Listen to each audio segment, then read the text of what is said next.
ကျွန်တော်အခုပြောပြမယ်ဇလန်းကတော့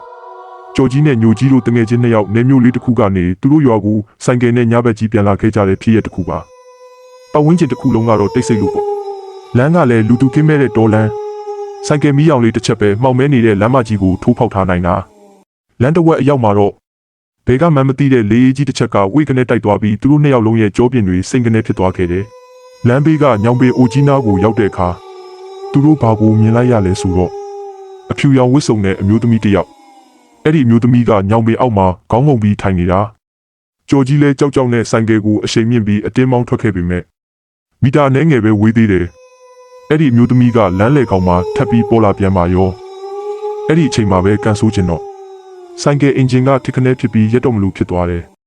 မျိုးကြီးကများလဲကြောက်လွန်းလို့မျက်စိကိုမိတ်ဖျားစာတွေကိုပဲတတွတ်တွတ်ရွတ်နေရတော့တာပေါ့အဲ့ဒီအမျိုးသမီးကသူတို့စီကိုတရွေ့ရွေ့တိုးလာတဲ့အခါသူ့မျက်နှာကိုမြင်လိုက်ရတဲ့ကြော်ကြီးတစ်ယောက်တွေးပြစ်သွားခဲ့တယ်မျက်နှာကအသားတွေလန်ထွက်နေပြီးအပေါက်ကြီးဖြစ်နေတာဗျ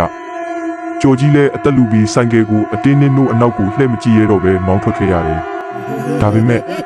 သူတို့နောက်ကနေတဟားဟာနဲ့ခြောက်ချားစရာရေတံကြီးကရွာဦးကဘုံကြီးကျောင်းရောက်တဲ့အထိကပ်ပါလာခဲ့တာပါအဲ့ဒီညကဖြစ်ရက်ကတော့သူတို့နှစ်ယောက်အတွက်တော့ဘယ်တော့မှမေ့လို့မရနိုင်တဲ့တွေးပြက်စရာညတညဖြစ်ခဲ့ပါတော့တယ်